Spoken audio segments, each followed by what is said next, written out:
Okay. So first of all, we have to understand what is strain energy. Strain energy என்னன்னா first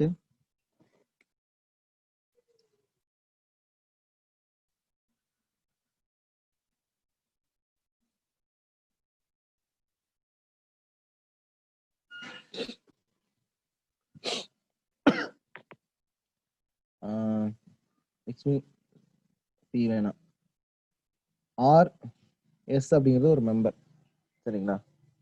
is a solid circular shaft and prismatic bar. Okay. So இந்த shaft நான் என்ன பண்றேன் அப்படின்னா நார்மலா இப்படி இருந்தது which is having a length எல்லுங்கிற லென்த் இருக்குன்னு வச்சுக்கோங்க. ஓகே. ஸோ அதே ஷாஃப்ட் நான் என்ன பண்றேன் அப்படின்னா ஒரு பீங்கிற லோடு கொடுத்தா அது என்ன ஆகும், elongate ஆகுமா? In the direction of axial force applied. கரெக்டா? When I am applying a P force, it will get elongated. That elongation length is equal to என்னன்னா டெல்டா எல்னு சொல்லி நான் வச்சுக்கிறேன். which is equals to இந்த நார்மலா இருந்த லென்த்தை விட ஒரு டெல்டா எல்லுங்கிற ஒரு elongation வந்து ஆயிருக்கு. ஓகேவா?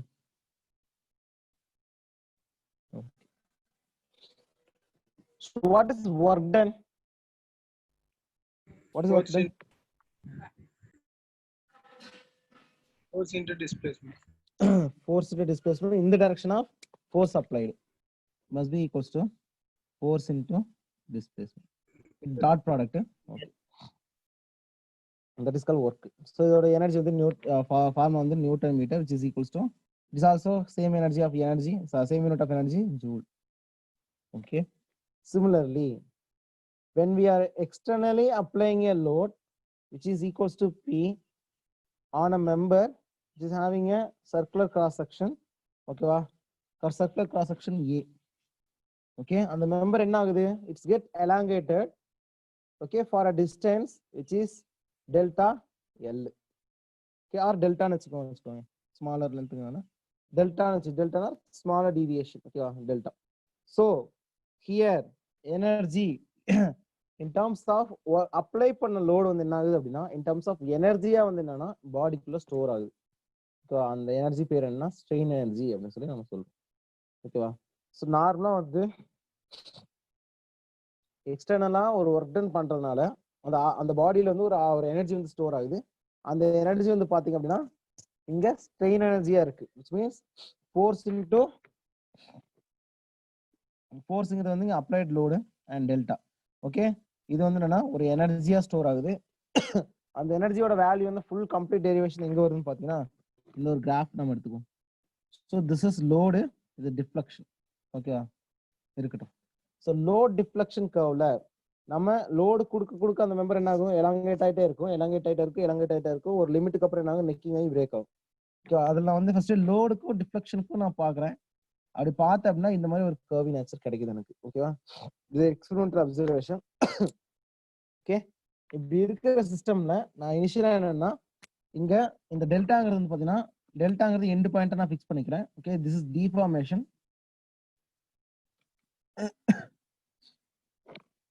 This is load.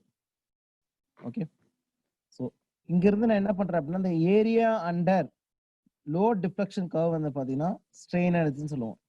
Strain energy is equals to area under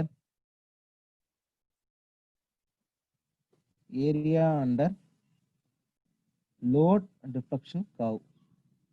okay, இது ஒரு கர்வ்ங்கிறதுனால இது எடுத்து நம்ம என்ன பண்ணணும், ஒரு எலிமெண்ட் எடுத்து நம்ம அதை இன்டகிரேட் பண்ணா நமக்கு வந்து அதோட ஈக்குவேஷன் கிடைக்குமா.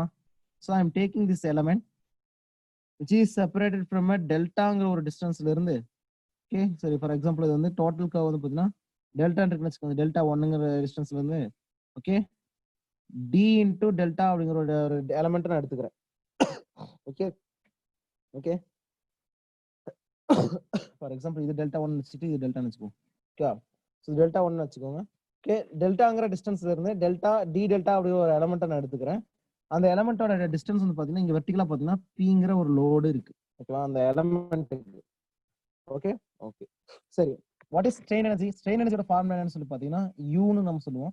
So u is equal to area under 0ல இருந்து டெல்டா ஒன்னுங்கிற டிஸ்டன்ஸ் டிராவல் பண்றதுக்கு ஃபோர்ஸ் இன்டூ டிஸ்பிளேஸ்மெண்டா, அந்த டிஸ்பிளேஸ்மெண்ட் இங்க என்னது டி இன்டூ டெல்டா அப்படிங்கிற சின்ன எலமெண்ட் எடுத்துக்கிறேன்.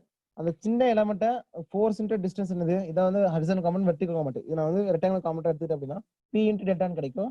அந்த பி இன்டூ டெல்டாவை நான் என்ன பண்ணா த்ரூ அவுட் த கர்வ் ஃபுல்லாவே நான் என்ன இன்டெகிரேட் பண்றேன். அப்படி இன்டெகிரேட் பண்ணா இதுதான் எனக்கு இதோட ஈக்குவேஷன். இது நான் எப்படி எக்ஸ்டர்ம்ல கான்வெர்ட் பண்றதுன்னு சொல்லி பார்த்தீங்கன்னா ஏரியா அண்டர் எக்ஸ் ஒன்று இருக்கிற பி இன்டூ டிஎக்ஸ் எனக்கு என்னன்னா ஸ்ட்ரெயின் எனர்ஜி அப்படின்னு சொல்லி ஒரு ஸ்டாண்டர்ட் ஃபார்முலா நான் கொண்டு வரேன். This is the standard formula for strain energy equation. So this is similar for everything. Okay. So நான் இங்கிருந்து என்ன பண்றேன் அப்படின்னா ஒரு ஸ்ட்ரெயிட் லைனோட ஈக்குவேஷன் எடுத்து நான் அதை சால்வ் பண்ணேன் அப்படின்னா ஃபார் எக்ஸாம்பிள் ஸ்ட்ரெயிட் லைனோட equation y is equal to mx. ஓகேவா, கான்ஸ்டன்ட் வந்து 0 இங்க. Okay, so y equal to mx, mங்கிறது ஒரு கான்ஸ்டன்ட் வச்சுக்கோங்க. ஓகே, அந்த mங்கிறத கான்ஸ்டன்ட்டா வச்சுக்கிட்டீங்க அப்படின்னா சரி, here I am taking p is equal to k into x ஒரு ஃபோர்ஸ் நான் கன்சிடர் பண்ணிக்கிறேன். ஓகேவா, ஸோ p equal to நம்ம ஸ்ப்ரிங் இருக்கு இல்லையா, நார்மலா நம்ம ஸ்ப்ரிங் ஃபோர்ஸோட ஃபார்முலா என்ன, f is equal to k into x. அதே ஈக்குவேஷன் எடுத்துக்கிறேன்னு வச்சுக்கோங்க. So this is the applied load, this is the deformation taken by the spring. ஓகேவா, ஸோ அந்த ஈக்குவேஷனை எடுத்து சால்வ் பண்ண அப்படின்னா p என்ன சொல்லுவீங்க, k into x dx up to 0 to x for this curve. Okay, which is equals to half into px square அப்படின்னு வருமா. ஓகே, இங்க pxங்கிறது என்னது, சாரி kx ஸ்கொயர்னு வருமா, half kx ஸ்கொயர்னு வரும். அந்த அந்த எனர்ஜி என்ன எனர்ஜி, ஸ்ப்ரிங் பொட்டன்ஷியல் எனர்ஜியா, ஸ்ப்ரிங் பொட்டன்ஷியல் எனர்ஜி நம்ம என்னன்னு சொல்லலாம், ஸ்ட்ரெயின் எனர்ஜி சொல்லலாமா, சொல்லலாம். ஓகேவா, ஓகே, half kxங்கிறது வந்து kx ஸ்கொயர் வந்து நம்ம என்ன சொல்லலாம் அப்படின்னா half times kx நம்ம p ன்னு சொல்லலாமா, p into x. Okay, so u is equal to, u க்கு ஸ்டாண்டர்ட் ஃபார்முலா வேணும் அப்படின்னா u is equal to half into p into delta அப்படிங்கிறது அதோட ஸ்டாண்டர்ட் ஈக்குவேஷன். ஓகேவா, okay, half into p into delta தான் வந்து ஏரியா அண்டர் என்னது load deflection curve தான் எனக்கு என்னன்னா ஸ்ட்ரெயின் எனர்ஜி. அந்த ஸ்ட்ரெயின் எனர்ஜி வந்து பாத்தீங்கன்னா இட் இஸ் ரெக்டாங்குலரா இருந்துச்சு அப்படின்னா half bh சப்ஸ்டிட்யூட் பண்றீங்க இல்லையா, அதுதான் அந்த ஈக்குவேஷன். சரியா, half bh தான் அந்த ஏரியா அண்டர் அந்த ஸ்ட்ரெயின் எனர்ஜியோட equation. So first of all you have to understand what is strain energy. Strain எனர்ஜின்னு என்னன்னா எக்ஸ்டர்னலா ஒரு ஆப்ஜெக்ட் வந்து நம்ம லோடு கொடுக்கறதுனால அது டிஃபார்ம் ஆச்சு அப்படின்னா some amount of energy gets stored in the body. Okay, that energy is called strain energy. Okay, அந்த strain energy வந்து பாத்தீங்கன்னா இது வந்து நம்ம அங்க லோட் டிஃப்ளெக்ஷன் கண்டுபிடிச்சு ஸ்ட்ரெயின் எனர்ஜி மெத்தட் யூஸ் பண்ணுவோம், ரொம்ப ரொம்ப யூஸ்ஃபுல்லா இருக்கும். அதுக்காக இந்த டாபிக் ரொம்ப ஹெல்ப்ஃபுல்லா இருக்கும். ஸ்ட்ரெயின் எனர்ஜிங்கிற கான்செப்ட்லயே क्वेश्चंस நிறைய கேட்டிருக்காங்க. ஓகே ஓகே, சரி, அப்ப ஸ்ட்ரெயின் எனர்ஜினா என்னன்னு ஃபைனலா கன்க்ளூட் பண்றாங்கன்னா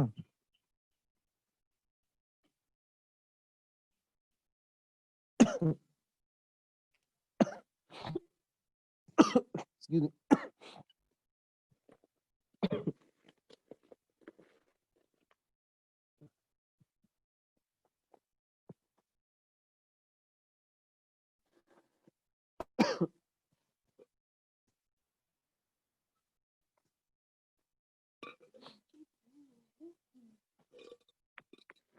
Okay, it is the energy stored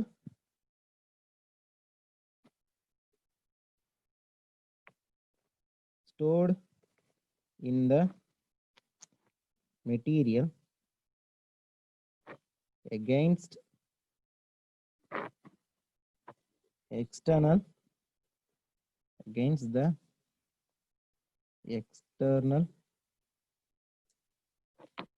work done on the material. இங்க work done என்னது, force into delta, p into deltaங்கிறது அந்த work. So it is a scalar quantity and its unit is joule or Newton meter. It is a work is a scalar quantity or vector quantity.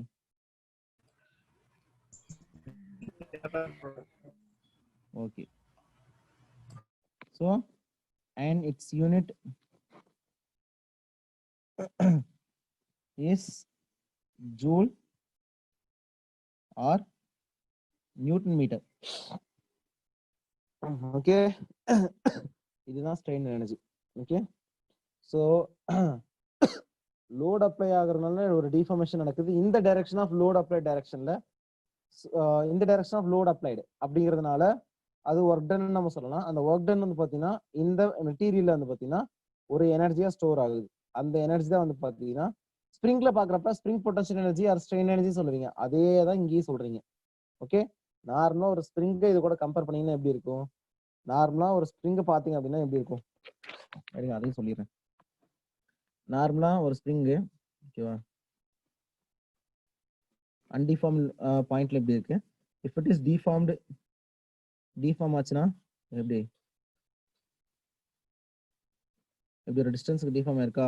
For example வந்து டிஎக்ஸ்ங்கிற ஒரு டிஸ்டன்ஸ்க்கு deform ஆயிருக்குன்னு வச்சுக்கோங்க. So அந்த டிஎக்ஸ்ங்கிறது வந்து என்னது, apply பண்ண force இருக்கு இல்லையா, அதுக்கு ப்ராடக்ட் பண்ணி வர வேல்யூ எனக்கு என்ன இருக்கும்? half k x ஸ்கொயரா இருக்கும். So it is equals to strain energy or spring potential energy சொல்லுவோம். ஸோ தட் இந்த ஒர்க் டன் என்ன நடந்திருக்கு? ஃபோர்ஸ் இன்டு டிஎக்ஸ்ங்கிற ஒர்க் டன். அந்த ஒர்க் டன் வந்து இன் ஃபார்ம் ஆஃப் எனர்ஜியா ஸ்டோர் ஆயிருக்கு.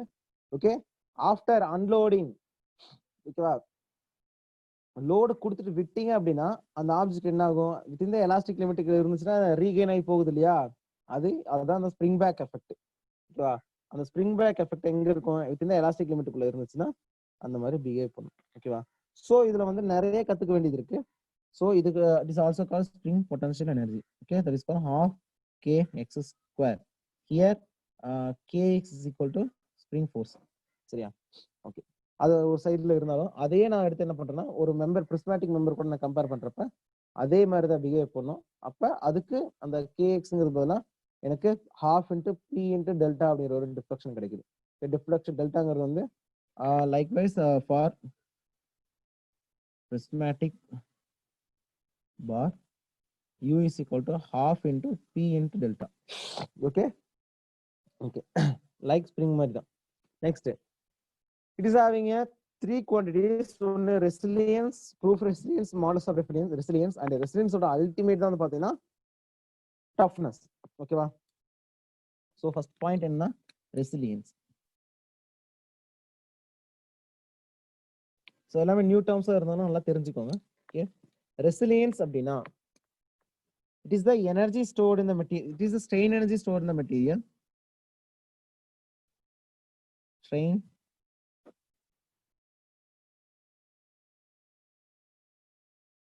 is the strain energy stored in the material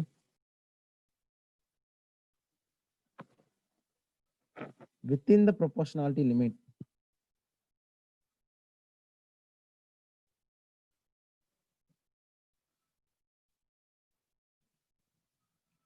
within the proportionality லிமிட்டுக்குள்ள எவ்வளோ எனர்ஜி வந்து ஸ்ட்ரெயின் எனர்ஜி வந்து ஸ்டோர் ஆயிருக்கு அப்படிங்கறத வந்து என்னன்னா நமக்கு வந்து ரெசிலியன்ஸ். சரியா, அதே மாதிரி லோ டிஃப்ளெக்ஷன் கர்வ் நான் எடுத்துக்கிறேன். ஓகேவா, ஸோ லோ டிஃப்ளெக்ஷன் கர்வ் நான் எடுத்துக்கிட்டேன் அப்படின்னா with P delta. So load deflection கர்வ்ல சரி ஒரு கர்வ் வந்து பார்த்தீங்கன்னா இந்த மாதிரி போகுதுன்னு வச்சுக்கோங்க. ஓகே, ஸோ இந்த மாதிரி கர்வ்ல வந்து இது வந்து ப்ரொபோஷனாலிட்டி லிமிட்டா இருந்துச்சு அப்படின்னா, ஓகே, அது ப்ரொபோஷனாலிட்டி லிமிட்டா இருந்துச்சுன்னா அதுக்கு கீழே ஃபார் எக்ஸாம்பிள் இந்த மாதிரி, ஓகே, இந்த மாதிரி ஒரு லோடுக்கு ஒரு டெஃப்ளெக்ஷனுக்கு ஒரு எனர்ஜி ஸ்டோர் ஆயிருக்கு இல்லையா, அந்த எனர்ஜி வந்து பாத்தீங்கன்னா u is equal to half into p into delta. Okay அப்படின்னு சொல்லுவோம். Okay, sorry sorry sorry phone slip ஆயிடுச்சு.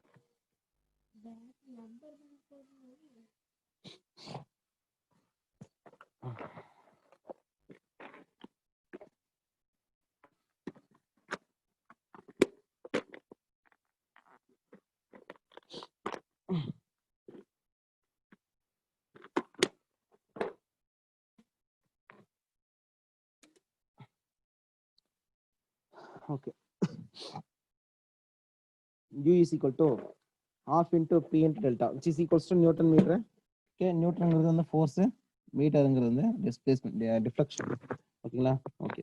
ஸோ இது எங்க எக்ஸ்பீரியன்ஸ் பண்ணலாம் அப்படின்னு பாத்தீங்க அப்படின்னா நார்மலா நான் இப்ப சொன்ன அதே எக்ஸாம்பிள் தான். ஓகே, இதே மாதிரி இருக்கக்கூடிய ஒரு சர்க்கிள் ஷாப்ல வந்து பிங்கிற லோடு நீங்க அப்ளை பண்ணீங்க அப்படின்னா அது இந்த மாதிரி தான் பிஹேவ் பண்ணும். சரிங்களா, so it is having a smallest value E and எல்லுங்கிற டிஸ்டன்ஸ்ல இருந்துச்சு அப்படின்னா இப்படிதான் பிஹேவ் பண்ணும். So what is the formula for deflection? So within the proportionality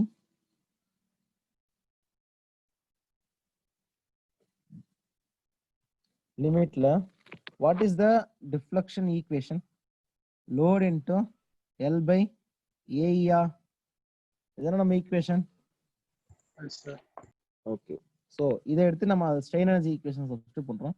U is equal to half into P into PL by AE is equals to half P square L by AE or P square L by 2AE ன்னு சொல்லலாம். Okay, this is the first equation. So it can be rewrite as the second equation. So this is strain energy equation. So இதோட unit newton metre தான். Okay, அப்ப இங்க நான் கொடுத்த லோடு வந்து பாத்தீங்கன்னா, ஓகே, வித்தின் த லிமிட்குள்ள, which means proportionality லிமிட்டுக்குள்ள இருக்கிற ஸ்ட்ரெயின் எனர்ஜி வந்து பாத்தீங்கன்னா கம்ப்ளீட்டாவே என்னன்னா ரெசிலியன்ஸ் அப்படின்னு சொல்லுவோம். இல்லைங்களா? நெக்ஸ்ட் வந்து பாத்தீங்கன்னா find the strain energy of the object because of its self weight. Okay, next heading என்னன்னா செல்ஃப் வெயிட்ல அதோட எலாங்கேஷன் எவ்வளவு இருக்குன்னு சொல்லி கேட்கறாங்க. ஓகே, இது பாத்தீங்க அப்படின்னா இப்போ ரெசிலியன்ஸ்னா என்னன்னு சொல்லி ஒரு கான்செப்ட் நல்லா ஐடியா கிடைச்சிருக்கும். So due to its self வெயிட்னால ஒரு ஆப்ஜெக்ட் இருக்கு, டியூ டு இட்ஸ் செல்ஃப் வெயிட்னால இங்க என்ன ஆகுது, வெயிட் ஃபோர்ஸ் ஆக்ட் ஆகுது. அந்த வெயிட் ஃபோர்ஸ் என்ன பண்ணுது, பிடிச்சி அந்த ஆப்ஜெக்ட் பிடிச்சி இழுக்குது. அப்படி இழுத்துச்சு அப்படின்னா அதோட என்னது எக்ஸாம்பிள் என்ன சொல்லலாம், நோட் பாயிண்ட் போட்டுருக்காங்க. ஸோ ஸ்ட்ரெயின் எனர்ஜி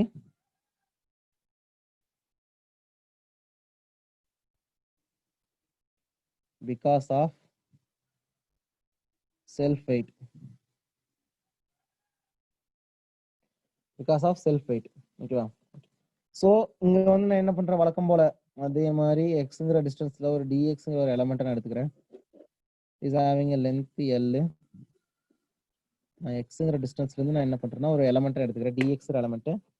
அது it is having a weight density gamma and its area is reference area which is ஏஎக்ஸ்ன்னு வச்சுக்கிறேன். ஓகேவா? அந்த எலமெண்ட்டை மட்டும் நான் தனியாக கட் பண்ணி எடுத்தேன் அப்படின்னா அதோட ஏரியா வந்து ஏஎக்ஸ். ஓகேவா? காமாவோட இன் டர்ம்ஸ் ஆஃப் காமாவில் சப்ஸ்டியூட் பண்ணா gamma into A into L தான் இதோட weight. Okay, it is having A டிஎக்ஸ்ங்கிற எலமெண்ட். வழக்கமாக நம்ம இன்டகிரேட் பண்ணுறது தான். ஓகேவா? So we have to find out its strain energy. What is strain? சரிங்க, ஏஎக்ஸ் பிகாஸ் எல்லுங்கிறது தான் டோட்டல் லென்த்துக்கு. ஓகேவா? So strain energy, small amount of strain energy stored in the object must be integrated with the, must be equals to, first equal பண்ணா அப்புறமேட்டு integrate பண்ணலாம், equals to weight force. Okay, half P square L by A. Okay, அதான formula. So gamma A X whole square டிஎக்ஸ்ங்கிறது small எலமெண்டோட distance. ஓகேங்களா? அடுத்து இதான் weight force, இது டிஎக்ஸ் டிஸ்டன்ஸ். நெக்ஸ்ட் 2A ஏஎக்ஸ்ங்கிறது அதோட இது. இதை நான் எடுத்து இன்டகிரேட் பண்றேன். அப்படி நான் இன்டகிரேட் பண்ணா டியூ 0 to யூங்கிறது போறதுக்கு எவ்வளவு டிஸ்டன்ஸ் டிராவல் ஆகணும், 0 to எல்லுங்கிற டிஸ்டன்ஸ் டிராவல் ஆகணும். Gamma A X whole square by 2AE into dx. சரியா? ஓகே, ஸோ இதை நான் இன்டகிரேட் பண்ணேன் அப்படின்னா எக்ஸ் கியூப் பை 3ன்னு வரும். அப்ப gamma A L cube divided by 6AE into அவ்வளவுதான், வேற எதுவும் வராது. அப்ப ஏ ஸ்கொயரா இருக்குமா, இது காமா ஸ்கொயரா இருக்குமா? Okay, A square cancel and remaining என்ன இருக்கு, gamma square A L cube divide by 6E அப்படிங்கிறது நமக்கு ஃபைனலா கிடைச்ச அந்த ஸ்ட்ரெயின் எனர்ஜியோட formula. So strain energy stored in the body due to its self weight என்ன பாத்தீங்கன்னா இதுதான் அதுக்கான formula, gamma square AL cube divided by 6E. okay, so general formula for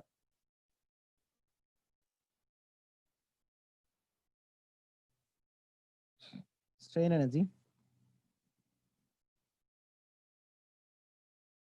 is equals to, so U is equal to Px whole square dx divided by 2AE up to 0 to என்னது எல்லுங்கிற distance தான் இதோட formula. Standard formula நல்லா ஞாபகம் வச்சுக்கோங்க. நம்ம slot and டிஃப்ளெக்ஷன்ல வந்து நம்ம என்ன பண்ணுவோம்னா ஸ்லோப் அண்ட் டிஃப்ளெக்ஷன்ஸ்ல வந்து இந்த ஃபார்முலா நான் கேட்பேன் உங்ககிட்ட. அப்ப என்கிட்ட பதில் சொல்லணும் எல்லாரும். Okay. So next this resilience. So in terms of ப்ரெஷர்ல நம்ம பார்த்தோம் அப்படின்னா விச் மீன்ஸ் ஸ்ட்ரெஸ் இருக்கு இல்லையா, இன் டேர்ம்ஸ் ஆஃப் ஸ்ட்ரெஸ்ல நம்ம ஈக்குவேட் பண்ணோம் அப்படின்னா so stress is equal to load by area which means load is equal to sigma times area.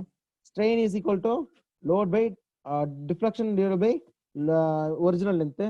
So deformation divided by original length. அப்போ deflection is equal to strain into L.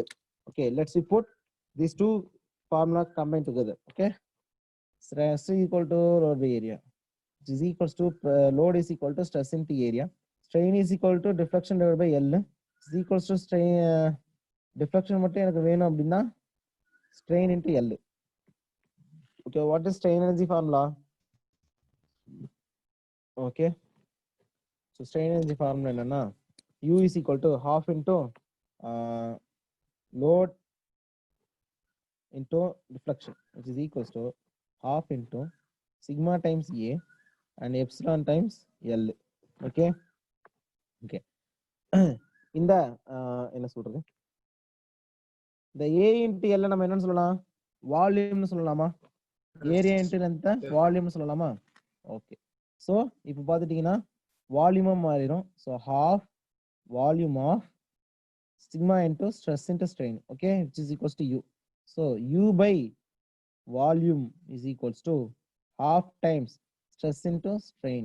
அப்ப இதுல இருந்து என்ன கிடைக்குது உங்களுக்கு, ஒரு கிராஃப்னு கிடைக்குதா, half into b சப்ஸ்டிட்யூட் பண்ணி ஒரு கிராஃப்னு ஈக்குவேட் பண்ணீங்கன்னா சோ ஒரு நிமிஷம் இருங்க.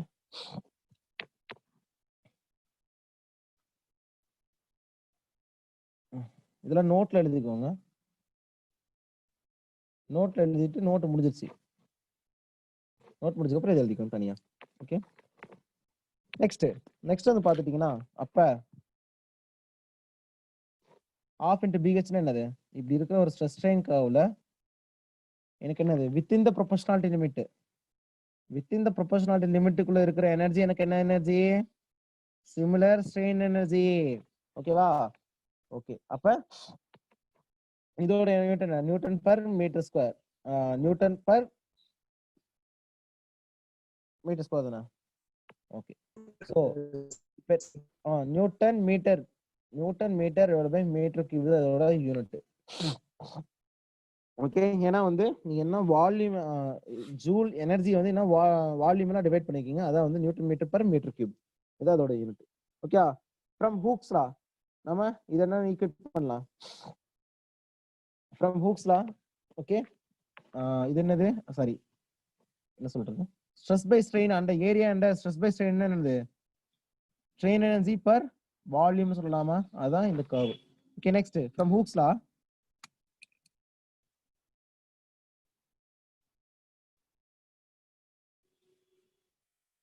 From Hooke's law, stress is equals to strain into Young's modulus. Okay, next. அப்ப strain கோட U is equal, U by volume is equal to stress into strain by 2. அப்ப strainக்கு இந்த ஈக்குவேஷன் சப்ஸ்டிட்யூட் பண்ணீங்கன்னா stress by Young's modulus, அப்ப stress square divided by 2E அப்படின ஒரு equation வருதா. So this is also one of the equation. நம்ம எப்படினா மாத்தி மாத்தி நமக்கு ஏத்த மாதிரி மாத்தி எழுதிக்கிட்டே இருப்போம் இஷ்டத்துக்கு. ஓகேவா, சோ அதனால வந்து பாத்தீங்கன்னா half sigma square by 2e ங்கிறது one of the equation. So இதெல்லாமே வந்து என்னன்னா இதோட மறுமுகங்கள். சரி, ஓகே. சோ ரெசிலியன்ஸ்னா ஒண்ணும் இல்ல, வித்தின் த ப்ரொபோர்ஷனாலிட்டி லிமிட்ல area under load deflection curve தான் வந்து எனக்கு ஸ்ட்ரெயின் எனர்ஜி ரெசிலியன்ஸ். ஓகேவா, அந்த which is area under load deflection கர்வ்னால எனக்கு ஸ்ட்ரெயின் எனர்ஜின்னு வந்துரும். அப்ப வித்தின் த ப்ரொபோர்ஷனாலிட்டி லிமிட்டுக்குள்ள இருக்கிற எனர்ஜி எல்லாமே வந்து ஸ்ட்ரெயின் எனர்ஜி. அந்த ஸ்ட்ரெயின் எனர்ஜி வந்து பாத்தீங்கன்னா எனக்கு ரெசிலியன்ஸ்னு சொல்லுவேன். ஓகே, நெக்ஸ்ட் இந்த ரெசிலியன்ஸுக்கு வந்து இன்னும் ரெண்டு டைப் இருக்கு. ஒன்னு proof resilience, another one is modulus of resilience. Okay, modulus of resilience, proof resilience. Okay,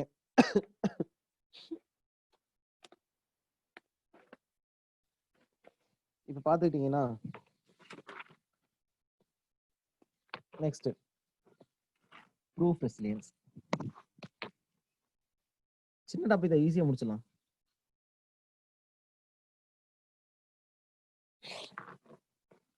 proof ரெசிலியன்ஸ்னா யூபின்னு சொல்லுவோம். ஓகே, ரெசிலியன்ஸ்னா யூன்னு சொல்லுவோம், ப்ரூஃப் ரெசிலியன்ஸ்னா யூபின்னு சொல்லுவோம்.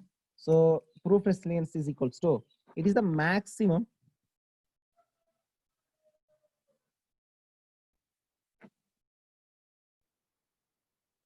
value of resilience, okay, or it is the area under load deflection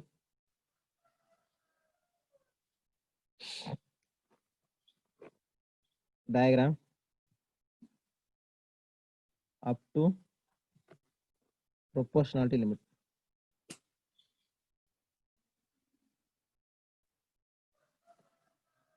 up to proportionality limit அந்த curve அப்படியே கொண்டு போய் ஸ்டீப்பரா மாத்திட்டு தானே ப்ரொபோஷனாலிட்டி லிமிட். ப்ரொபோஷனாலிட்டி லிமிட்டுக்குள்ள இருக்கிறது எல்லாமே வந்து பாத்தீங்கன்னா எனக்கு என்ன எனர்ஜின்னு சொல்லிடும், ப்ரூஃப் ரெசிலியன்ஸ் யூபி அப்படின்னு சொல்லி சொல்லுவோம். So this is load, this deflection.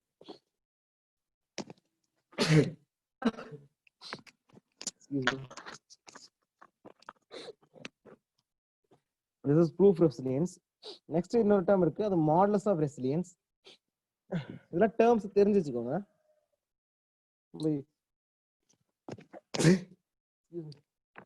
ரொம்ப யூஸ்ஃபுல்லா இருக்கு.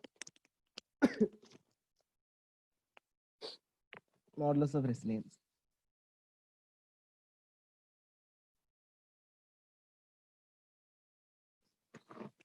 இது யூஎம் அப்படின்னு சொல்லுவோம்.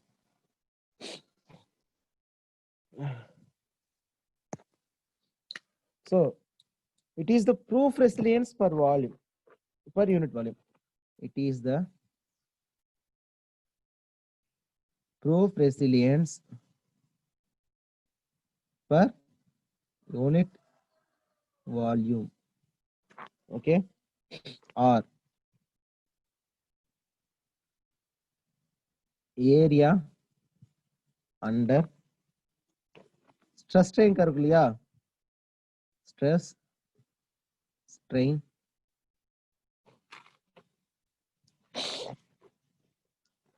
area in the stress strain diagram up to proportionality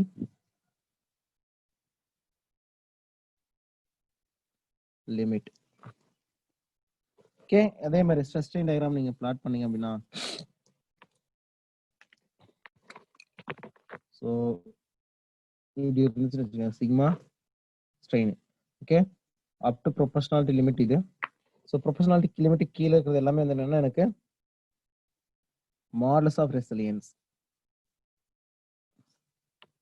யூஎம் or proof resilience UP divided by volume தான் எனக்கு என்னன்னா மாடுலஸ் ஆஃப் ரெசிலியன்ஸ். ஓகேவா, very very important formula.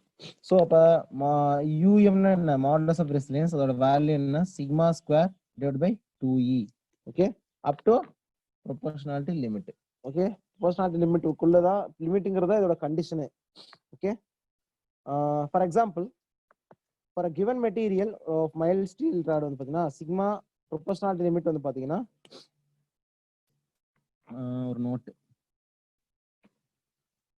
Example mild steel ராடுக்கு, ஓகே, சிக்மா ப்ரொபோஷனாலிட்டி லிமிட் வந்து பாத்தீங்கன்னா அப்படின்னா 210 மெகா பாஸ்கல் இருக்குன்னு வச்சுக்கோங்க. ஓகே, அவரோட யங்ஸ் மாடுலஸ் கூட 200 ஜிகா பாஸ்கல். இதோட ஸ்ட்ரெயின் எனர்ஜி என்னவா இருக்கும் நீங்களே சொல்லுங்க, கேல்குலேட் பண்ணி சொல்லுங்க.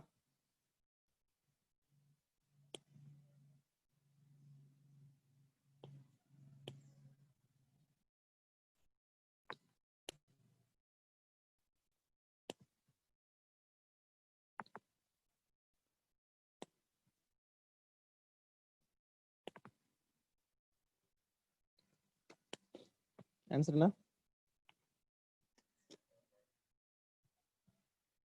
110.25. 110.25 மெகா பாஸ்கலா ஜிகா பாஸ்கலா?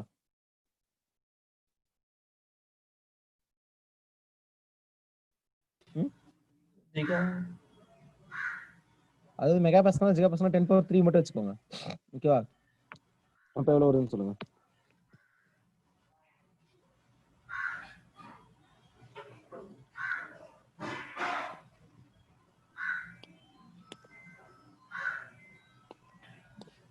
நானே கண்டுபிடிச்சிட்டு இருக்கேன். Strain energy modulus of resilience is equals to 0.1102 megapascal. சரியா? மத்தவங்க எல்லாம் அப்படியே தூங்கிட்டே இருங்க. Okay, very good, very good team work. Next வந்து பாத்துட்டீங்க அப்படின்னா the value of modulus of resilience இருக்கு இல்லையா, அது வந்து என்னன்னா it is a property for a material. Okay, ஏன்னா வந்து இது வந்து ப்ரொபோஷனாலிட்டி லிமிட்டா ஒரு மெட்டீரியலுக்கு இதுதான் அதோட லிமிட்டா இருக்கும். which means for mild steel ராடுக்கு ப்ரொபோஷனாலிட்டி லிமிட்ல இருக்கிற இந்த சிக்மா வேல்யூங்கிறது கான்ஸ்டன்ட். எதுக்கு எடுத்தாலும் எப்ப நீங்க என்ன பண்ணாலும் மாறவே மாறாது. அந்த வேல்யூ வந்து 210 mega pascal. So finally the value of modulus of resilience is fixed for a given material இல்லையா? எஸ். அப்படி ஃபிக்ஸ்டா இருந்தா அது ஒரு ப்ராப்பர்ட்டின்னு சொல்லலாமா? Okay, so this value is the property of the mild steel rod. ஸோ இது இம்பார்ட்டன்ட் நோட். இந்த நோட்டு கீழே எழுதிக்கோங்க. ஓகேவா? நோட்டு கீழே என்ன எழுதிக்கிறீங்கன்னா the value of modulus of resilience is fixed for a given material. So that's why it is also a property of the material, like Young's modulus, rigidity modulus,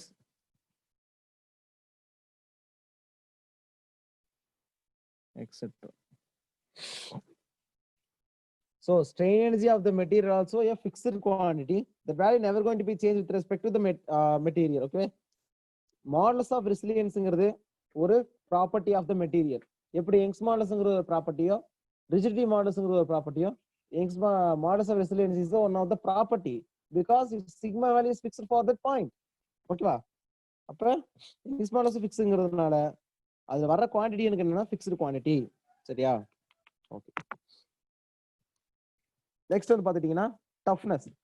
டஃப்னஸோட இன்னைக்கு முடிஞ்சது. இன்னைக்கு எவ்வளவு சீக்கிரமா முடியுமோ அந்த நேரத்துல வீட்டுக்கு போயிருங்க. போய் எல்லாம் தூங்குங்க. எப்படி கிளாஸ்ல தூங்குறீங்களோ அதே மாதிரி.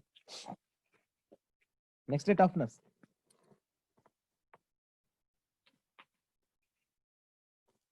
Okay, toughness. Toughness it is the maximum strain energy stored in the material before it comes to failure. அதாவது ஒரு மெட்டீரியல் வந்து நீங்க அந்த இப்ப நான் கொடுத்த ஃபர்ஸ்ட் ஸ்டார்டிங்ல கொடுத்த அந்த எக்ஸாம்பிள் இருக்கு இல்லையா, லோடு கொடுக்குறீங்க, பிடிச்சி இழுக்கிறீங்க, டிஃப்ளெக்ஷன் ஆயிட்டே இருக்கு, அதுக்கப்புறம் என்ன ஆகும்? நெக்கிங் ஆகி பிரேக் ஆகி உடஞ்சிரும். ஓகேவா?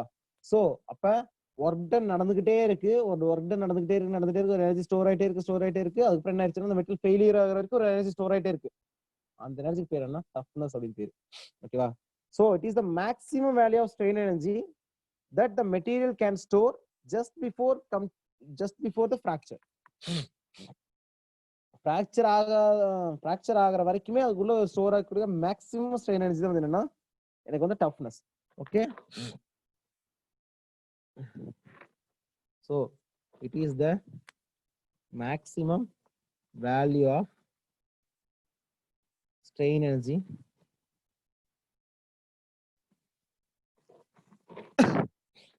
that the material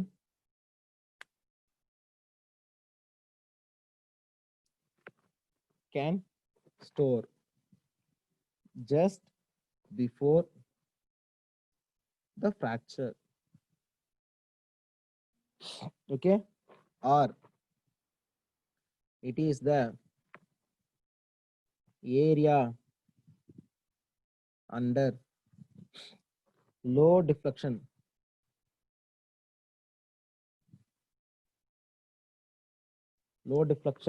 diagram up to fracture. Okay, சரி. இப்போ இதுல ஃப்ரீ பை டயக்ராம் போறேன். ஸ்ட்ரெஸ் ஸ்ட்ரெயின் கர்வ் வந்தீங்கன்னா லோ டிஃப்ளெக்ஷன் கர்வ் வந்தீங்கன்னா ஒரு மெட்டீரியல் எப்படி ஃபெயிலியர் ஆகும்னா இப்படி போயிட்டு இப்படி ஃபெயிலியர் ஆகும். ஓகேவா? சோ இப்போ இந்த இது லோ டிஃப்ளெக்ஷன் கர்வ் இதே சிமிலரா தான் இருக்கும். ஸோ இப்போ பார்த்துக்கிட்டீங்க அப்படின்னா இந்த ஃப்ராக்சர் பாயிண்ட் வரைக்குமே உள்ள வேல்யூ எல்லாமே எனக்கு என்னன்னா ஏரியா அண்டர் லோடு ஃப்ளக்ஸ் எனக்கு என்னது ஸ்ட்ரெயின் எனர்ஜி ஸ்டோர்ட் இந்த மெட்டீரியலா. So this is the maximum value of strain energy stored in the material, which is called toughness. ஓகேவா. ஸோ டஃப்னஸ்க்கு யூனிட் என்னன்னா நியூட்டன் மீட்டர் தான். ஓகே, இஸ் லோட் இந்த டைரக்ஷன்ல, deflection இந்த டைரக்ஷன்ல. ஓகே, ஸோ நெக்ஸ்ட் மறுபடியும் இன்னொருத்தர் வந்துட்டாரு. டஃப்னஸ் வந்துச்சுன்னா அதுக்கப்புறம் என்ன வரணும், மாடலஸ் ஆஃப் டஃப்னஸ் வரணும் இல்லையா, அவர் தான் வராரு.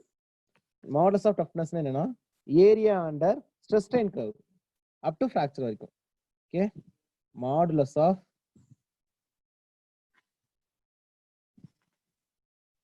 ஸோ இது என்னன்னு சொல்லி பார்த்துக்கிட்டீங்கன்னா area under stress strain curve. Okay, area under stress strain curve stress strain. Okay, stress strain கர்வ்ல வந்துச்சுன்னா அப் டு ஃப்ராக்சர் பாயிண்ட் இதா. ஓகே, இந்த ஃப்ராக்சர் பாயிண்ட்குள்ள இருக்கிற இன்பிட்வீன் இருக்கிறது எல்லாமே வந்து பார்த்தீங்கன்னா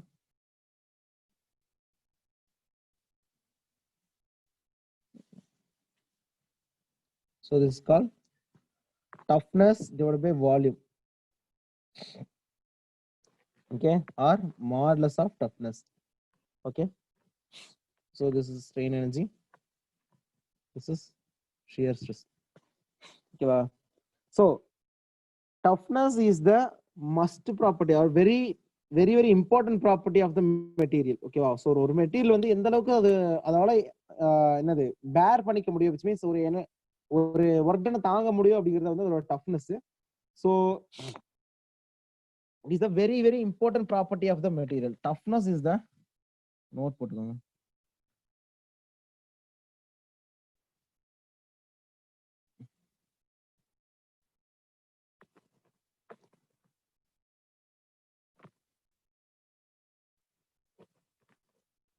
in the material. Okay, so in the stress strain curve x direction increase ஆயிருச்சு அப்படின்னா ரொம்ப இம்பார்ட்டன்ட் ஒரு conclusion. So in load stress strain கர்வ்ல நோட் பாயிண்ட், அதை நோட் பாயிண்ட்ல எழுதிக்கோங்க. ஸ்ட்ரெஸ் ஸ்ட்ரெயின் கர்வ்ல இஃப் எக்ஸ் ஆக்சிஸ் இன்க்ரீஸ் ஆச்சு அப்படின்னா அதோட என்ன ப்ராப்பர்ட்டி இன்க்ரீஸ் ஆகும்?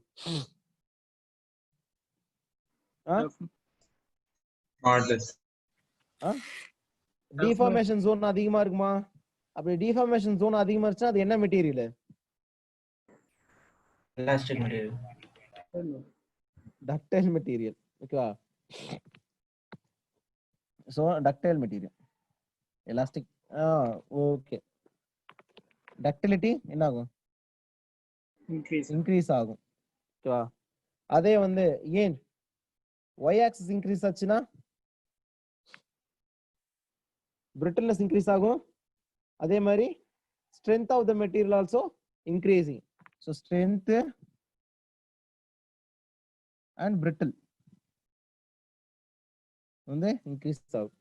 நெக்ஸ்ட் வந்து பார்த்துக்கோங்க, if area under stress strain curve increase ஆச்சுன்னா, ஏரியா இன்க்ரீஸ் ஆச்சுன்னா என்ன ஆகும்? டஃப்னஸ் இன்க்ரீஸ் ஆகும், will be increased. ஓகேவா. ஸோ இது ரொம்ப இம்பார்ட்டன்ட். ஸோ இந்த கர்வோட எக்ஸ் ஆக்சிஸ் அதிகமாகிட்டே போச்சு அப்படின்னா டக்டிலிட்டி இன்க்ரீஸ் அதிகமாக இருக்குன்னு அர்த்தம். ஒய் ஆக்சிஸ்ல அதிகமாகிட்டு போயிட்டு இருந்துச்சுன்னா பிரிட்டில்னஸ் ஸ்ட்ரென்த் இன்க்ரீஸ் ஆகுதுன்னு அர்த்தம். அதே வந்து பார்த்தீங்கன்னா ஏரியா, அந்த டோட்டல் ஏரியாவே வந்து பார்த்தீங்கன்னா இப்படி போயிட்டு இங்கே வந்துச்சு அப்படின்னா அதிகமாக இருந்துச்சு அப்படின்னா அதோட டஃப்னஸ் அதிகமாக இருக்குன்னு அர்த்தம். ஓகேவா. ஓகே, நெக்ஸ்ட் என்னன்னா இம்பாக்ட் லோடிங்னு ஒரு சின்ன ஒரு கான்செப்ட். அதுக்கப்புறம் கொஞ்சம் சம் சால்வ் பண்ணிட்டு நம்ம இதோட வைண்ட் அப் பண்ணிக்கலாம். ஓகே, எத்தனை மணிக்கு ஸ்டார்ட் பண்ணோம்?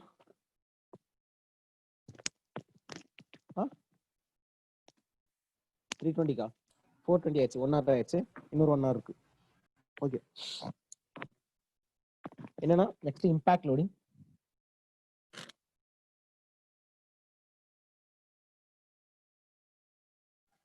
இம்பாக்ட் லோடிங் என்னன்னா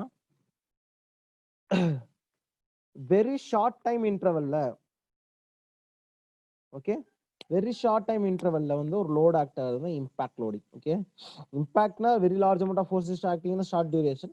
இம்பாக்ட் லோடிங் பார்த்தீங்கன்னா ஹேமரிங் இருக்கு இல்லையா, hammering, punching, okay, force over the piston இருக்கு இல்லையா, பிஸ்டன் பவர் ஸ்ட்ரோக் வரப்ப என்ன ஃபாஸ்டஸ்ட் என்ன ஒரு பவர் ஸ்ட்ரோக் வரது கம்பஷன் ஸ்ட்ரோக் எப்படி இருக்கும், ரொம்ப ஃபாஸ்டா இருக்கும், ஃபிராக்ஷன் ஆஃப் செகண்ட்ல நடந்துரும் அது. அப்ப அந்த லோடு வந்து இம்பாக்ட் லோடிங்க்கு ரொம்ப எக்ஸாம்பிள் ஆனது. Okay, so in impact loading is a loading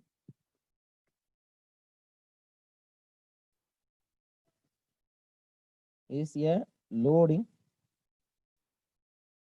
which act for a short, very short, act for a very short interval of time. Example, hammering, punching, okay, force over the piston in IC engines,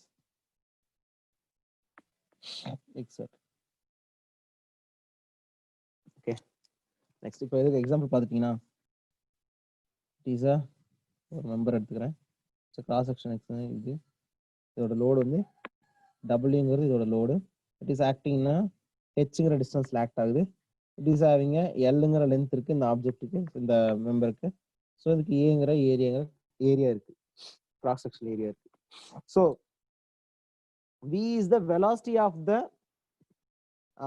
V is the velocity at the time of collision. Okay, at the time of collision. So நம்ம நார்மலா for constant gravitational field vertical force acts V square is equal to U square minus U square plus 2a s. Okay, so initial velocity என்னவா இருக்கு, 0வா இருக்கு. So final velocity is equal to 2a gravity, s-ங்கிறது h. So v square is equal to 2hh. அப்ப which is equals to h is equal to v square by 2g. ஓகேவா? Okay, so இதான் நம்ம constant equation. So இங்க என்ன நடக்குது அப்படின்னா potential energy of the weight load, okay, என்ன இருக்கு மேல பட்ட உடனே என்ன ஆகுது, இம்பாக்ட் ஆகுது. இம்பாக்ட் ஆகுறப்ப என்ன எனர்ஜியா ஸ்டோர் ஆகுது உள்ள,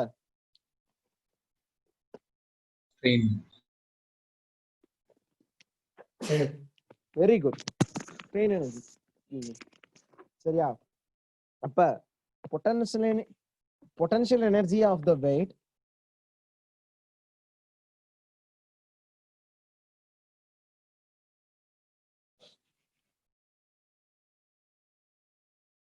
must be stored in the form of strain energy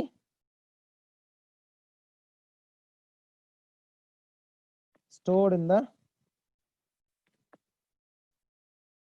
material.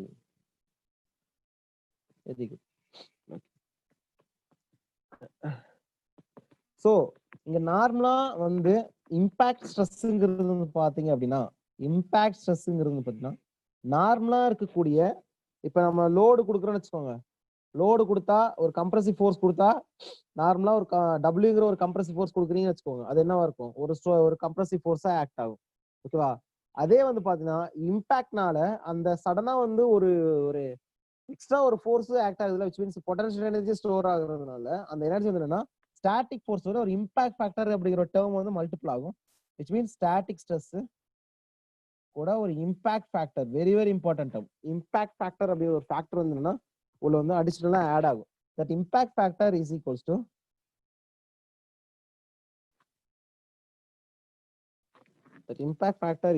To ஒரு constant value, okay, that must be equals to 1 plus root of 1 plus 2h by delta static, okay, for static deformation.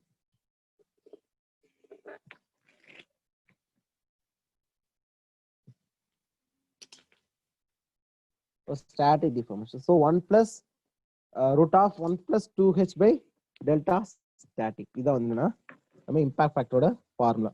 ஓகேவா? So நார்மலா வந்து ஒரு load இப்படி act ஆகுறதுக்கும், நார்மலா particular ஒரு road act ஆகுறதுக்கும், மேல இருந்து ஒரு கீழே ஃபோர்ஸ் தட்டுறதுக்கும், கீழே இருக்கிற பாட்டம் ஃபோர்ஸ் என்னது இம்பாக்ட் வந்து ரெண்டு சைட்லயும் மேல இருந்து கீழே கீழே என்ன ஃபோர்ஸ் ஆகுதுன்னா டபுள் தான் ஃபோர்ஸ் வந்து ஆக்ட் ஆகும்.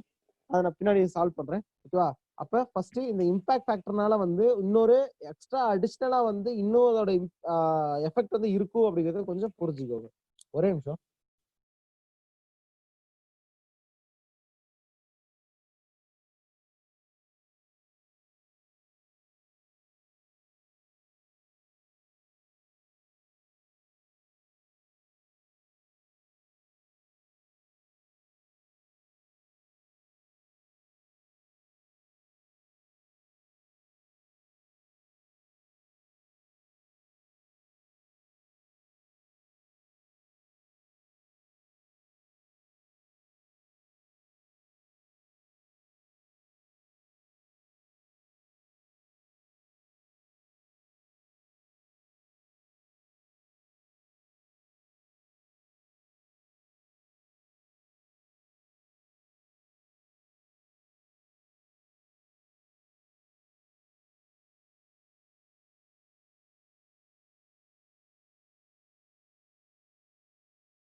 So it's a constant value.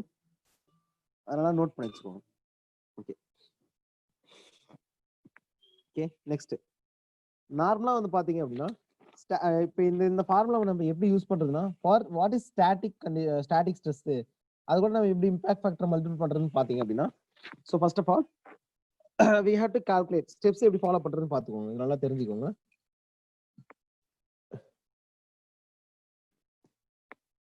First step என்னன்னா ஃபைண்ட் அவுட் சிக்மா ஸ்டாட்டிக். நார்மலா ஸ்டாட்டிக்ல என்ன load by area, weight forcing A by area first calculate பண்ணணும். அதுக்கப்புறம் என்னன்னா டிஃப்ளெக்ஷன் ஆஃப் டெல்டா ஸ்டாட்டிக் கண்டுபிடிக்கணும். ஓகே, ஏன்னா அந்த ஃபார்முலா சப்ஸ்டிட் பண்ணணும் இல்லையா, அதுக்கு WL by AE.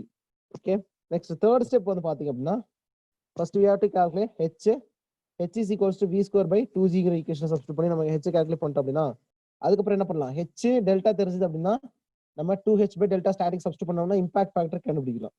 So next calculate impact factor. ஓகேவா, கண்டுபிடிச்சாச்சு. நெக்ஸ்ட் ஃபிஃப்த் ஸ்டெப் என்ன அப்படின்னா sigma impact is equals to sigma static into impact factor multiple பண்ணி ஒரு வேல்யூ வருது இல்லையா, அந்த வேல்யூ எடுத்துக்கோங்க.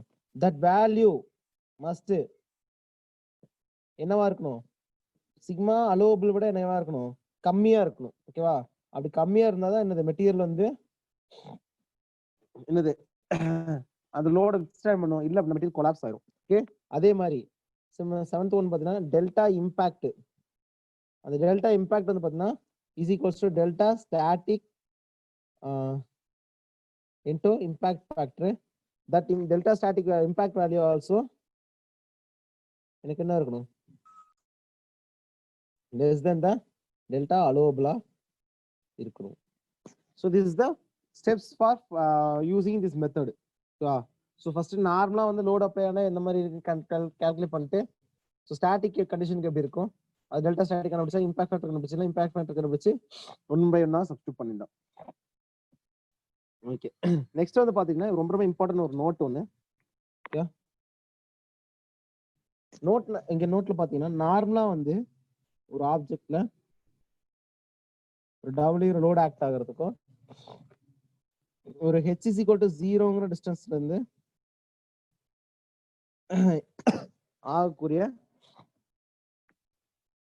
வேல்யூ பாருங்க. ஓகே, ஹியர் வந்து gradually applied load in this case. So here we are applying a gradually applied load.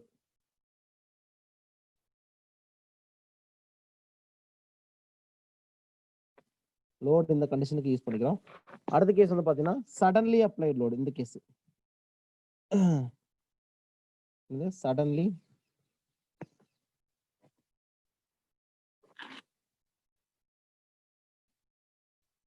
Loading condition, suddenly applied load condition இது. சரி, இது 2 கண்டிஷன் எடுத்துக்கிறேன்.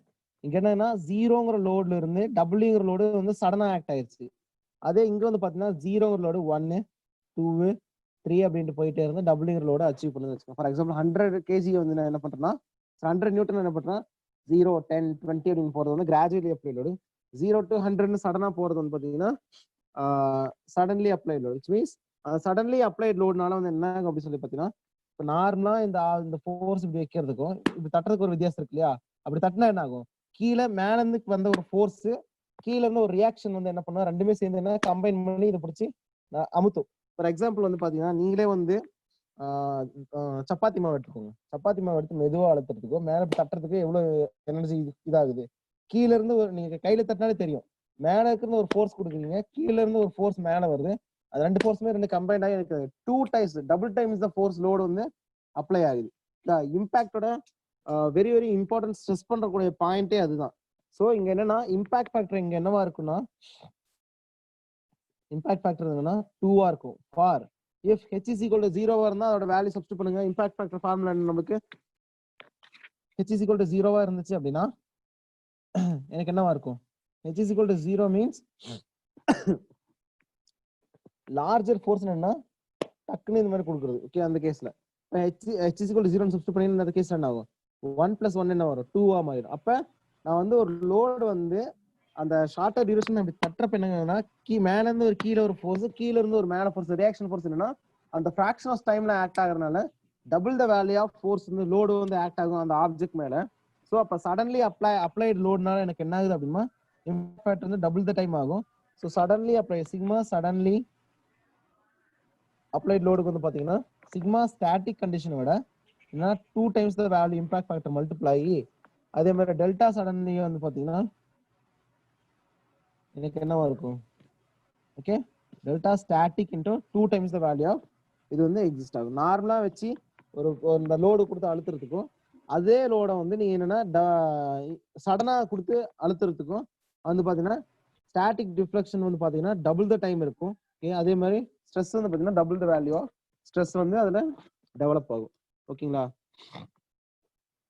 ஸோ இதுல கிராஜுவலி அப்ளைடோட டைமிங் பாத்தீங்கன்னா என்ன ஆகுதுன்னு சொல்லி பாத்தீங்கன்னா டைமிங் இஸ் ஈக்குவல் டு 0 இங்க சடன்லி அப்ளை லோடுக்கு இங்க டைமிங் வந்து பாத்தீங்கன்னா ஃபார் ஒரு கான்ஸ்டன்ட் வேல்யூ வந்து மெயின்டைன் ஆகும். ஒரு ஸ்மாலர் ரேஞ்சுக்கு வந்து போயிட்டு அதுக்கப்புறம் கான்ஸ்டன்டா மெயின்டைன் ஆகும். ஃபார் எக்ஸாம்பிள் வந்து ஒரு 10 செகண்டுக்கு அப்புறம் 100 நியூட்டன் லோடுங்கிறது மெயின்டைன் ஆகிற மாதிரி. இது வந்து லோடு, இது வந்து என்னது டைம். இந்த டெல்டா டிங்கிறது வந்து பாத்தீங்கன்னா இந்த ரேஞ்ச். அதே மாதிரி பாத்தீங்கன்னா ஃபார் சடன்லி அப்ளை லோடு வந்து பாத்தீங்கன்னா இப்படி இருக்கும், ஸ்ட்ரைட்டாவே வந்து ஒரு கான்ஸ்டன்ட் லோடு வந்து ஃபுல்லா மெயின்டைன் ஆகிட்டே இருக்கும். இது லோடு, ஓகே, இது time. Okay, for suddenly applied லோடுக்கு வந்து பாத்தீங்கன்னா டெல்டா டி எனக்கு என்னவா இருக்கும்னா 0வா இருக்கும். ஓகேவா? So delta T here 0.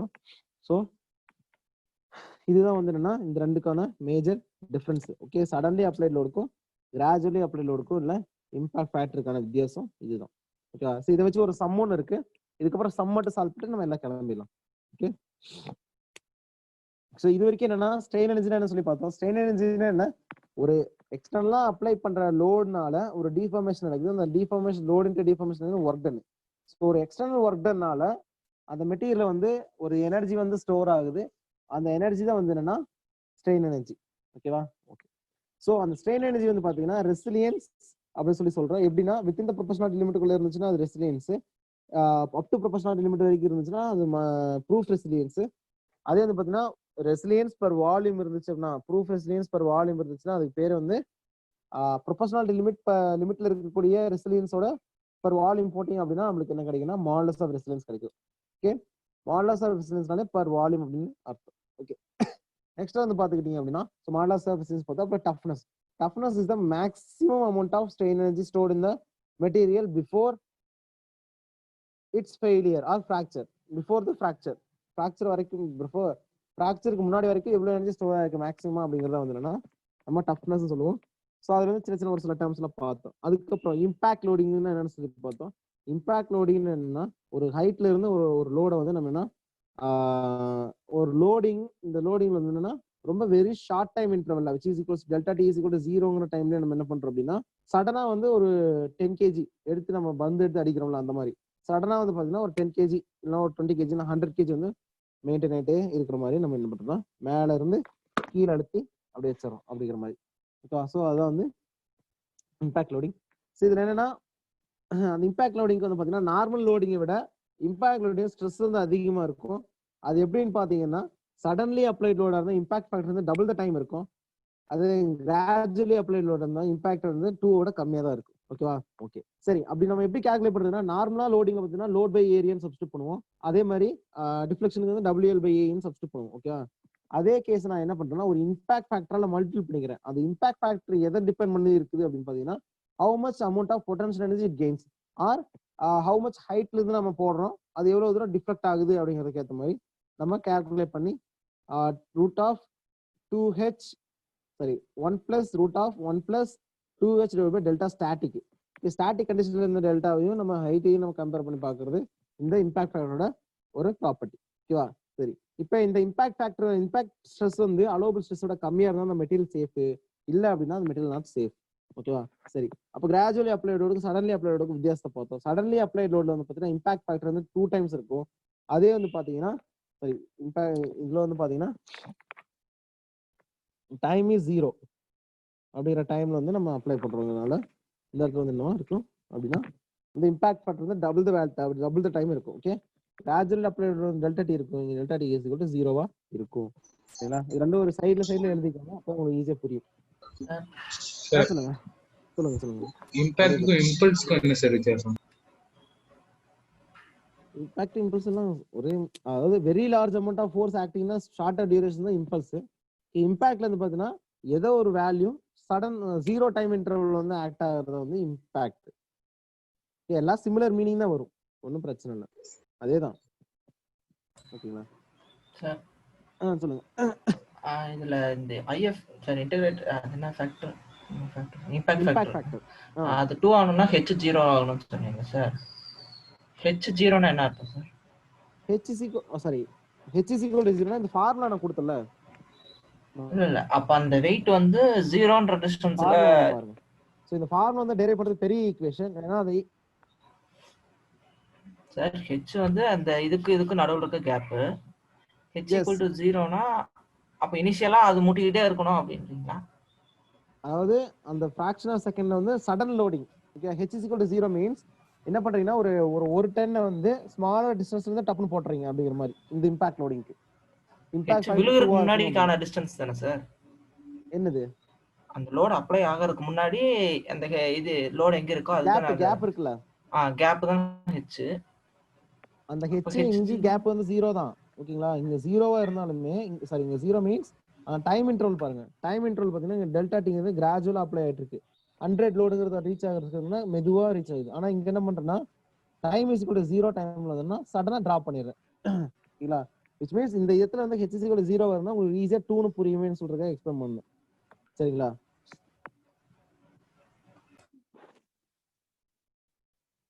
So இந்த இம்பாக்ட் ஃபேக்டர் வந்து எப்படி டெரைவ் பண்ணாங்கன்னு சொல்லி பாத்தீங்கன்னா ஒரு எக்ஸ்பெரிமெண்ட். அந்த எக்ஸ்பெரிமெண்ட்ல எப்படி இருக்குன்னு சொல்லி பாத்தீங்கன்னா மேல இருந்து ஒரு லோடு வந்து கீழே வந்து ஸ்ட்ரைக் ஆகுற மாதிரி. which means high potential energy வந்து என்னன்னா அந்த ஆப்ஜெக்ட் மூலம் ஸ்ட்ரெயின் எனர்ஜியா ஸ்டோர் ஆகுற மாதிரி நம்ம என்னன்னா ஒரு கன்சிடரேஷன் எடுத்துட்டு அந்த அப்சர்வேஷனை கால்குலேட் பண்ணுவாங்க. ஸோ இப்போ அது என்னன்னா அந்த h is equal to 0 டிஸ்டன்ஸ்ல வந்துச்சு அப்படின்னா அது பேர் வந்து சடன் லோட் அப்படின்னு சொல்லி சொல்லுவாங்க. which means delta T is equal to 0ங்கிற டைம் இன்டர்வல்ல h equal to 0 which means அது என்னன்னா அந்த எக்ஸ்பெரிமெண்ட் நீங்க பாத்தீங்கன்னா தெரியும், நெட்ல போட்டு பாருங்க, ஈஸியா உங்களுக்கு புரியும். ஓகே. நெட்ல வந்து பாத்தீங்கன்னா இம்பாக்ட் லோடிங் எக்ஸ்பெரிமெண்ட் அப்படின்னு போட்டீங்கனாலே தெரியும். ஓகே. அந்த இம்பாக்ட் லோடிங் எக்ஸ்பெரிமெண்ட் பாத்தீங்கன்னா ஒரு ஒரு ஒரு அமௌண்ட் ஆஃப் ஹைட்ல இருந்து வந்து பாத்தீங்கன்னா ஒரு ஒரு ஒரு லோடு வந்து என்ன பண்ணுவாங்கன்னா கீழே டிராப் பண்ணுவாங்க. அப்படி டிராப் பண்றப்ப பாத்தீங்கன்னா அந்த லோடு வந்து ஒரு இம்பாக்டா வந்து விழும். ஓகேவா? அதே வந்து அந்த இம்பாக்ட் ஃபேக்டர் சடன்லி அப்ளை லோடா இருக்குன்னு சொல்லி பாத்தீங்கன்னா அந்த ஹெச் வேல்யூ வந்து சின்ன ரொம்ப ரொம்ப கம்மியா இருக்கும். which means 0னா அது மேல ஒட்டிட்டே இருக்குன்னு அர்த்தம் கிடையாது. ஓகேவா? which means எப்படி சொல்றது, ஃபார் ஒரு சின்ன ஒரு மைனர் டிஸ்டன்ஸ் வந்து என்னன்னா அதை டிராப் பண்ணி அப்படின்னா அதோட இம்பாக்ட் வந்து பாத்தீங்கன்னா டபுள் த டைம் இருக்கும். which means அப்பர்ல ஆக்ட் ஆகிற ஃபோர்ஸ்க்கும் பாட்டம்ல ஆக்ட் ஆகிற ஃபோர்ஸ்க்கும் என்னன்னா பேலன்ஸ் ஆகி டபுள் த டைம்ஸ் அதோட இம்பாக்ட் இருக்கும் அப்படிங்கறத வந்து அந்த இம்பாக்ட் ஃபேக்டரோட கான்செப்ட். சரிங்களா? அதை நீங்க நெட்ல போட்டு பாருங்க, நல்லா ஒரு கிளியர் ஐடியா கிடைக்கும். ஏன்னா இப்ப அது எக்ஸ்பிளைன் அந்த இது பண்றதுலாம் ஸ்டாண்டர்ட் ஆஃப் புக்ஸ்ல பாத்தீங்கன்னா நீங்க ரெஃபர் பண்ணி படிச்சீங்கன்னா அதனால டீட்டெயில் தெரியும். சரியா? இம்பாக்ட் ஃபேக்டர் பத்தி ஒரு டீப் ஸ்டடி இருக்கு. ஓகேவா? ஆனா இப்போதைக்கு அது நமக்கு தேவையில்லை. இப்போதைக்கு இது மட்டும் என்னன்னு தெரிஞ்சுக்கிறீங்கன்னா 1 plus root of 1 plus 2h by delta static இதை மட்டும் மைண்ட்ல ஃபிக்ஸ் பண்ணிக்கோங்க. ஓகேவா? இது வெரி வெரி இம்பார்ட்டன்ட் ஃபார்முலா. முறையா இது ஃபிக்ஸ் பண்ணிக்கோங்க சொல்றேன். ஏன்னா இதை நீங்க ஸ்டடி பண்ணீங்கன்னா அப்படின்னா உங்களுக்கு நிறைய புரியும். ஓகேவா? அப்படி வேணும்னாலும் நிறைய ரெஃபர் பண்ணிக்கோங்க. ஓகே, வெப் பேஜ்ல ரெஃபர் பண்ணுங்க. ரெஃபர். ஓகேவா? நெக்ஸ்ட் பாத்துட்டீங்க அப்படின்னா எக்ஸ்பிளைன் பண்ணலாம். நான் எக்ஸ்பிளைன் பண்றதுக்கு எனக்கு என்ன சொல்றதுன்னா அது இம்பார்ட்டன்ட் கிடையாது. அப்படி இன்ட்ரெஸ்டா இருக்கிறவங்க என்ன பண்ணீங்கன்னா அதை ரெஃபர் பண்ணிக்கோங்க, ஒன்றும் ப்ராப்ளம் இல்லை. பட் இங்க நம்ம என்னன்னா நம்ம அடுத்த கொஸ்டின் பாத்தீங்கன்னா அது ரிலேட்டடா தான் இருக்கும். அந்த இம்பாக்ட் அந்த ஸ்ட்ரெயின் எனர்ஜி ரிலேட்டா, விச் மீன்ஸ் ஒரு ஸ்ப்ரிங்ல என்ன h = 1ங்கிற டிஸ்டன்ஸ்ல இருந்து என்னன்னா ஒரு லோட் அப்ளை பண்றேன். ஓகேவா? அந்த எக்ஸ்பெரிமெண்ட் நீங்க பாத்தீங்க அப்படின்னா அந்த h = 0ன்னு என்ன, சடன் லோட்னு என்னன்னு சொல்லி அந்த எக்ஸ்பெரிமெண்ட்ல உங்களுக்கு புரியும். ஓகே, அது சும்மா ரீட் பண்ணிப்பாங்க if you are interested. Okay, என்னன்னா ஒரு weight of the 5 Newton is dropped. ஒரு இருங்க எழுதிறேன். weight of 5 Newton is dropped from a height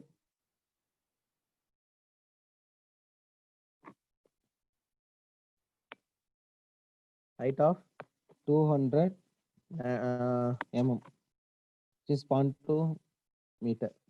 Okay, 200 mm means 20 centimeter இருந்து ஒரு upon a spring whose spring stiffness is 90 Newton per meter. Okay, then find out the maximum compression of spring in mm.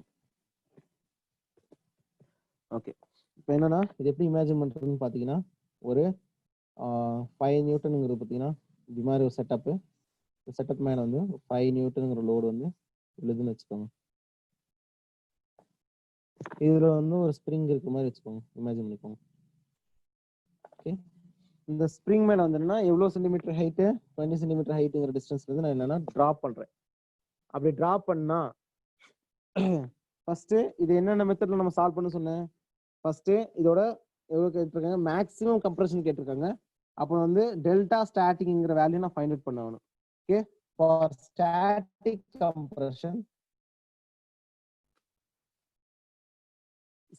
கம்ப்ரஷன்ல பாத்துக்கிட்டீங்க அப்படின்னா, so what is static compression? It means the force is equal to k into x னு already எனக்கு தெரியும்.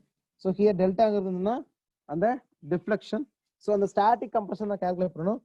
அப்ப static என்ன question formula கண்டுபிடிச்சீங்கன்னா, so delta is equal to f by k is equals to applied force எவ்வளோ 5, spring stiffness எவ்வளோ 90, which is equals to எவ்வளோ வரும் approximately 0.45 99 வருமா, இல்ல 55 வருமா, 0.055.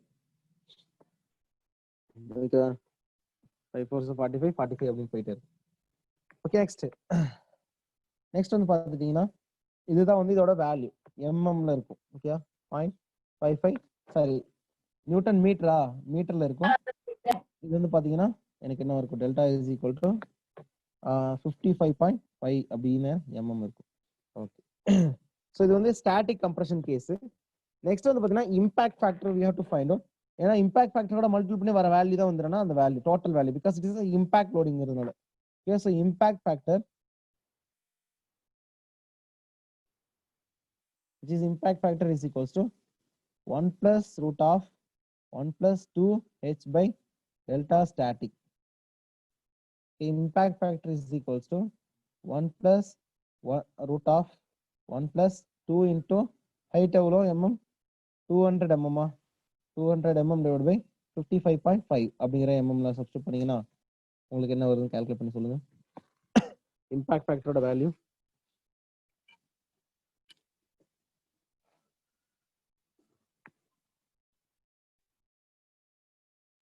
3.86.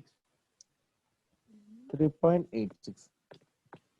இதுதான் இதோட இம்பாக்ட் ஃபேக்டர். அப்ப டெல்டா இம்பாக்ட் ஃபைனலா வந்து டோட்டலா இம்பாக்ட் டிஃப்ளெக்ஷன் வந்து பாத்தீங்க அப்படின்னா டெல்டா ஸ்டாட்டிக் இன்டூ இம்பாக்ட் ஃபேக்டரா. ஸோ ஃபைனலா சப்ஸ்டிட் பண்ணி சொல்லுங்க எவ்வளவு வருதுன்னு. 214.49. 214.49. ஓகேவா 49 m. இதான் வந்து இதோட டெல்டா இம்பாக்ட். நார்மலா வந்து 5 mm மெதுவா போட்டீங்க அப்படின்னா 55.5 mm மட்டும் தான் கம்ப்ரஸ் ஆகும். அதே இந்த 5 நியூட்டன்ங்கிற லோட 20 mm டிஸ்டன்ஸ்ல இருந்து போட்டீங்க 200 mm டிஸ்டன்ஸ்ல இருந்து போட்டீங்கன்னா 21.49 which means 215 அப்படிங்கிற mm வந்து நான் இது கம்ப்ரஸ் ஆகுது. சரிங்களா? இதுதான் வந்து இம்பாக்ட் அப்படிங்கிறதோட மெயின் தீம்.